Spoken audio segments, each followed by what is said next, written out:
It's comedy time. Welcome, folks. Today's topic, Jenga championships. You know, Indian stock markets are like Bollywood, full of drama, unexpected twists, and a villain who eventually says, "Galti ho gayi, bhul jao na." Made a mistake? Let it go? So back in the 90s, we had the OG scamster, the original scammer, Harshad Mehta. This guy was like Shah Rukh Khan of stock markets. Charming, bold, and convincing enough to make even banks believe they had money they never gave him. So Mehta pulled off the biggest stock market scam using fake bank receipts. Now, in those days, everything was manual. Everything was jotted down in big ledgers, handwritten, etc., etc. So he took bank money, pumped up the stock markets, and made the market dance like it was at a wedding barat. And then, when the music stopped, boom, crash, 4,000 crore rupees disappeared, which in today's terms is 4 onions and half a liter of petrol.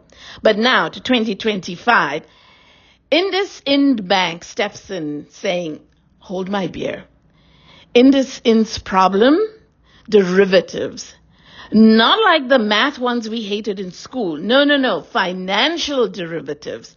Basically, they bet on future market movements. They lost 1,400 crore rupees and then tried to explain it like a middle-class kid explaining bad grades. See, actually, the market moved unexpectedly. And then the accounting software was on leave that day. And also Jupiter was in retrograde. But you know, Indian banks have a PhD in adjustment.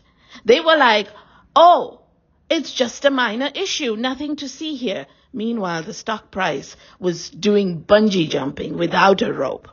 The difference, Harshad Mehta made millions of people rich before everything collapsed. IndusInd Bank, it just made millions of people anxious before collapsing their hopes.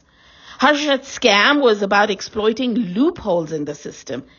IndusInd is about not knowing how to use the system. In the 90s, people blamed Harshad Mehta. In 2025, IndusInd blamed volatility. Imagine if Harshad had used that excuse. Bhai, main scam nahi kar raha tha, bas market volatile tha. I wasn't scamming the market. It was volatile. And the funniest part, every time something like this happens, stock market experts say, this is a lesson for future investors. Bro, we had so many lessons. We should all have PhDs in financial fraud by now. So the moral of the story, whether it's 1992 or 2025, one thing remains constant.